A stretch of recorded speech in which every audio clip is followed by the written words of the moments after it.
Good morning students. आज हम biomolecules को आगे कंटिन्यू रखेंगे। आज का हमारा टॉपिक है पढ़ने का, दैट इज़ अबाउट कार्बोहाइड्रेट्स।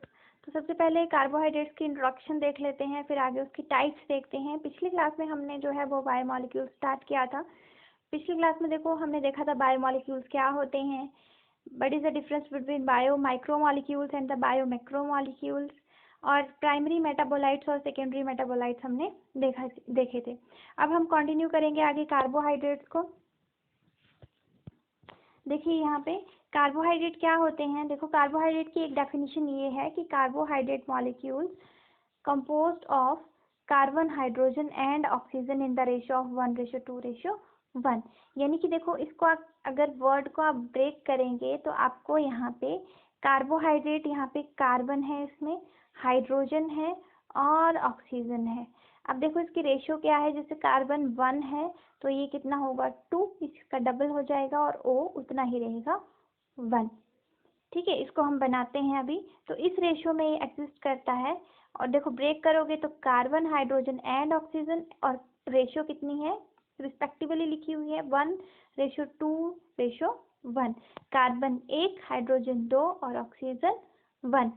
अब देखिए जो कार्बोहाइड्रेट जो है, अगर उसमें एक ही शुगर मॉलिक्यूल है, कार्बोहाइड्रेट को सेकेराइड भी बोलते हैं। अगर एक है तो मोनोसेकेराइड, दो हैं तो डाइसेकेराइड, बहुत सारी हैं तो वो हम बोलेंगे पॉलीसेकेराइड। इसी तरह से ट्राइसेकेराइड भी होता है, 3 है तो ट्राइसेकेराइड, और बहुत ज़्यादा कंटिन्यू हज़ारों हैं तो हम उसको बोलेंगे पॉलीसेकेराइड।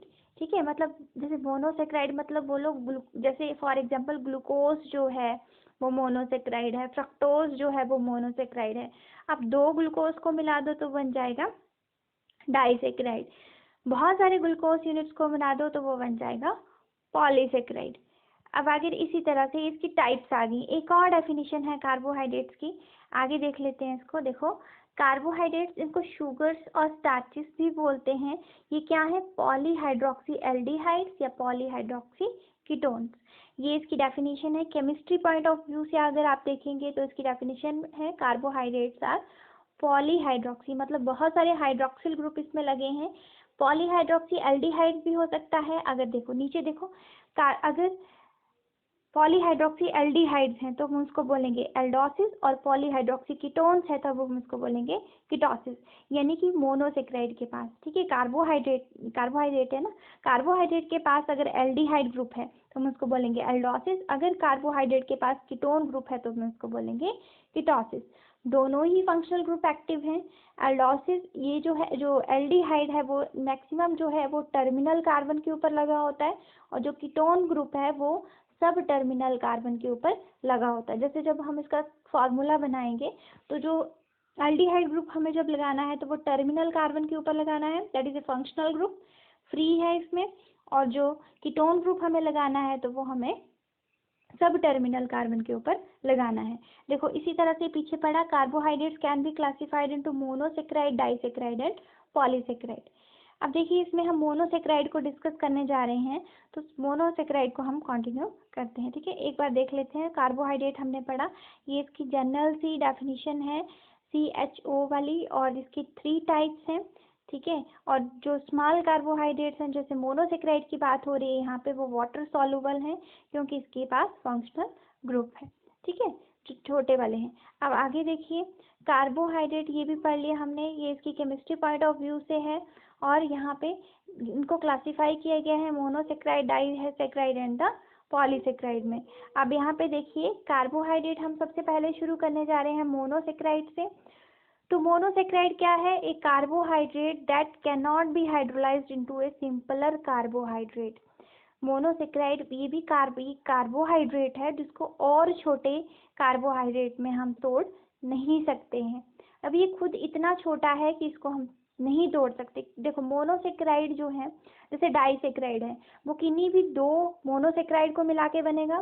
तो अब जब जैसे कोई भी डाइसेकेराइड है, मान लो एग्जांपल 2 ग्लूकोज को मिलाने से एक बन गया डाइसेकेराइड। जब आप उसी डाइसेकेराइड को तोड़ेंगे तब आपको 2 ग्लूकोज मिल जाएंगे, यानी 2 मोनोसेकेराइड मिल जाएंगी। ठीक है, अब 2 को मिला दी ना, 2 ग्लूकोज को, अब वो मोनोसेकेराइड नहीं रहा, अब वो बन गया डाइसेकेराइड। तो देखो अब यहाँ पे मोनोसेक्राइड क्या है जिनको आप और छोटी यूनिट में नहीं तोड़ सकते, क्योंकि वो पहले से ही एक सबसे छोटी यूनिट है। अब इसका जनरल फार्मूला क्या है, CnH2NON, जहाँ पे N जो है नंबर है कोई और वो वेरी करता है 3 to 7, आपकी बुक में लिखा है, हम 7 ही लेके चलेंगे, 3 to 7 तक वेरी करता है। यानी अगर आप N की वैल्यू जो है वो पुट करेंगे, जैसे 3 से आप पुट करना स्टार्ट करेंगे, ठीक है, तो C3 देन H2N यानी 3 2 जा 6, तो H6 और O3। तो ये आगे दिया है according to the types of monosaccharide. अब मोनोसेक्राइड की टाइप्स कौन कौन सी हैं, जनरल फार्मूला आपको याद रखना है CnH2nOn। अब उसी बेसिस के on the basis of number of carbon atoms जो मोनोसेक्राइड हैं वो आगे 5 तरह के हैं। बेसिकली आपकी बुक में 5 तरह के दिए गए हैं, जैसे ट्रायोसिस, इसमें 3 कार्बन एटम होंगे, टेट्रोसिस इसमें 4 कार्बन एटम होंगे, और पेंटोसिस इसमें 5 कार्बन एटम्स होंगे, और हेक्सोसिस इसमें 6 कार्बन एटम्स होंगे, और लास्ट में हेप्टोसिस इसमें 7 कार्बन एटम्स होंगे। अब विद एग्जांपल देखो, जनरल फार्मूला जो है वो हम इस तरह से बनाते हैं, पहले हमें जो इसका n की वैल्यू पता होनी चाहिए, ट्रायोसिस में 3 पुट करनी है, और उसका जनरल फार्मूला CnH2nOn, सब में यही चलेगा। ट्रायोसिस में n की वैल्यू 3 पुट करेंगे आप, आपको ये वाला फार्मूला मिल जाएगा C3H6O3। टेट्रोसिस में आप 4 पुट करेंगे तो C4H8O4 मिल जाएगा। पेंटोसिस में आप पुट करेंगे 5 तो C5H10O5 मिल जाएगा। हेक्सोसिस इसमें 6 पुट करेंगे तो C6H12O6 इस तरह से मिल जाएगा, और हेप्टोसिस में 7 पुट करेंगे तो C7H14 and O7। Now the important are this are example जो हैं वो इसके इम्पॉर्टेंट हैं। एल्डोसिस देखो, जिसमें एल्डिहाइड ग्रुप लगा होगा, और कीटोसिस जिसमें कीटोन ग्रुप लगा होगा। तो ट्रायोसिस का हम एग्जांपल देखते हैं, इसका एग्जांपल है ग्लिसरल्डिहाइड और डाईहाइड्रोक्सी एसीटोन। टेट्रोसिस में इरिथ्रोस इसका एग्जांपल है।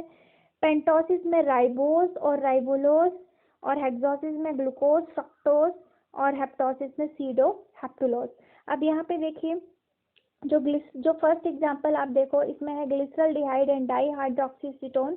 ये हम जब यूनिट नंबर 4 पढ़ेंगे तब हम उसमें फोटोसिंथेसिस और रेस्पिरेशन पढ़ेंगे, तब हम एग्जांपल वहाँ पे हम उसके अब आ जाएंगे, अभी यहाँ पे देखने की जरूरत नहीं है ज़्यादा। इरिथ्रोज, इसमें कार्बन जो है वो 4, N=4। देखो राइबोज और राइबोलोज, इसके बाद राइबोज आपने पढ़ा, जब आप RNA DNA पढ़ते हैं तो उसकी फुल फॉर्म क्या लिखते हैं, राइबोस न्यूक्लिक एसिड, और डीएनए की deoxyribose nucleic acid. So that are the example of pentoses which have the general formula और chemical formula C5H10O5, यानी राइबोस का जनरल फार्मूला C5H10O5 राइबोस का। आरएनए के केस में, जब आप डीएनए के केस में बात करते हैं तो वहाँ पे आप बोलते हैं डीऑक्सी, ठीक है, यानी एक ऑक्सीजन कम, डीऑक्सीराइबोस न्यूक्लिक एसिड, तो उसमें एक ऑक्सीजन कम हो जाती है, तो उसका जनरल फार्मूला है वो पेंटोसिस ही।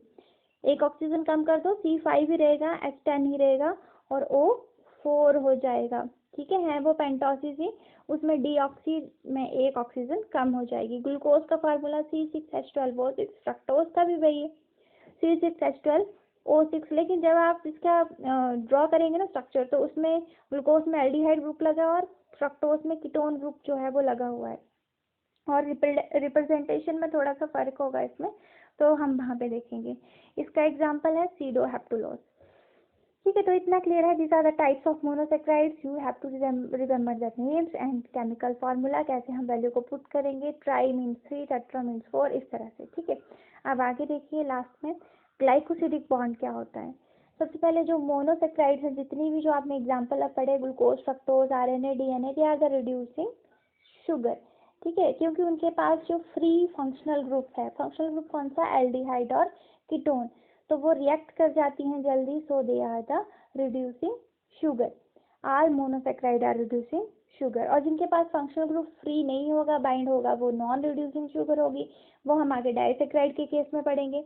अब देखिए ग्लाइकोसिडिक बॉन्ड क्या है, ठीक है, ग्लाइकोसिडिक बॉन्ड क्या है। अच्छा पिछला रिकॉल करो, हमने बोला कोई भी 2 मोनोसेक्राइड मिलाएंगे डाइसेक्राइड बन जाएगा, बहुत सारे मोनोसेक्राइड को मिला देंगे तो वो पॉलीसेक्राइड बन जाएगा। अब वो मिलाएंगे कैसे, वो ऐसे अपने आप थोड़ी ना मिल जाएगा, वहाँ पे बॉन्ड बनेगा, that bond is known as glycosidic bond, और वहाँ पे एक वाटर मॉलिक्यूल जो है वो रिमूव होगा, यानी H2O जो है वो रिमूव होगा, या आप बोल लो H जो है वो वहाँ से निकल जाएगा। और बॉन्ड जो है ज्वाइन करता है कार्बोहाइड्रेट को to form the compound carbohydrate, यानी कि जो बॉन्ड है वो कार्बोहाइड्रेट जो मोनोसेक्राइड है उनको ज्वाइन करेगा और एक कॉम्प्लेक्स सब, जैसे दो मोनोसेक्राइड ज्वाइन हुए ना तो डाइसेक्राइड बन गया, बहुत सारे मोनोसेक्राइड ज्वाइन हो गए, ग्लाइकोसिडिक बॉन्ड वहाँ पे बनते गए और पॉलीसेक्राइड वहाँ पे बन गए। तो पॉलीसेक्राइड और डाइसेक्राइड क्या है, बेसिकली पॉलीसेक्राइड क्या है, कंपाउंड कार्बोहाइड्रेट। अभी आगे पढ़ेंगे हम, तब आपको और क्लियर हो जाएगी। यहाँ पे सिर्फ हम मोनोसेक्राइड की बात कर रहे हैं। तो ग्लाइकोसिडिक बॉन्ड क्या है, देखो it is the bond established between the two monosaccharide के बीच में। जैसे आपने अभी एग्जांपल पढ़ा, glucose is a monosaccharide, fructose is a monosaccharide. तो किन्हीं भी आप दो ग्लूकोज यूनिट को या मॉलिक्यूल को आप ज्वाइन करेंगे तो वहाँ पे जो बॉन्ड बनेगा that bond will be the glycosidic bond. और COC, यहाँ पे HOH निकल जाएगा तो COC रह जाएगा। हम इसको with the help of the diagram हम देखेंगे। या तो किसी सेक्राइड के बीच में या कोई भी अनदर सब्सटेंस है जिसके पास ऑक्सीजन या नाइट्रोजन एटम है तो वहाँ पे बॉन्ड बनेगा CNC, वाटर मॉलिक्यूल वहाँ से निकल जाएगा and the bond join carbohydrate to form the compound carbohydrate. ठीक है, तो ग्लाइकोसिडिक बॉन्ड वो होता है जो किन्हीं भी दो मोनोसेक्राइड के बीच में बनेगा, उसको हम बोलते हैं ग्लाइकोसिडिक बॉन्ड। ठीक है, तो आज हमने देखा अबाउट द कार्बोहाइड्रेट्स, हमने स्टार्ट किया है। तो कार्बोहाइड्रेट्स क्या होते हैं, इसको बिल्कुल आप फोटो स्टेट मत कर लेना प्लीज़, अपनी वर्डिंग्स में लिखना। ठीक है, जो भी समझाया पहले आपको कार्बोहाइड्रेट्स की ये वाली डेफिनेशन लिखनी है, फिर आपको ये दूसरी जो केमिस्ट्री पॉइंट ऑफ व्यू से है फिर आपको वो लिखनी है। देन टाइप्स ऑफ कार्बोहाइड्रेट जो है वो 2 बार दिया है तो 2 बार नहीं लिखना, आपने एक ही बार लिखना है, that monosaccharide, disaccharide and the polysaccharide. हम सबसे पहले शुरू करने जा रहे हैं मोनोसेक्राइड को, तो अपने नोट्स जितने शॉर्ट हो सकते हैं आप उतने बना लेना इसको। तो कार्बोहाइड्रेट मोनोसेक्राइड क्या होते हैं, इसका जनरल फार्मूला क्या होता है, टाइप्स ऑफ मोनोसेक्राइड बुक से देखेंगे तो आपको मिल जाएगा। 5 टाइप्स हैं इसकी। ठीक है, 5 टाइप्स हैं, इसके एग्जाम्पल जो हैं अभी याद हो जाते हैं तो ठीक है, नहीं तो आगे जब आप सिलेबस कवर करेंगे तो आपको याद हो जाएंगे ऑब्वियसली। इसमें जो राइबोस है, ग्लूकोज, फ्रक्टोज है वो इम्पॉर्टेंट है, बाकी आपको आगे वाले यूनिट में याद हो जाएंगे। अब आगे लास्ट में देखिए दैट मोनोसेक्राइड जो है वो जितनी भी रिड्यूसिंग शुगर है, MCQ में क्वेश्चन आता है कि कौन सी रिड्यूसिंग शुगर है कौन सी नहीं है, तो ऑप्शन दिए होते हैं तो आपको सिलेक्ट करनी पड़ती है कौन सी इसमें मोनोसेक्राइड है कौन सी इसमें डाइसेक्राइड है। ग्लाइकोसिडिक बॉन्ड क्या होता है, देखो जब मिलेंगे, वैसे आपने केमिस्ट्री में बहुत सारे बॉन्ड पढ़े हैं तो उसी तरह से यहाँ पे ग्लाइकोसिडिक बॉन्ड भी है that joins the two monosaccharide. ठीक है, अब आप इतना कर सकते हैं। Okay class, thank you.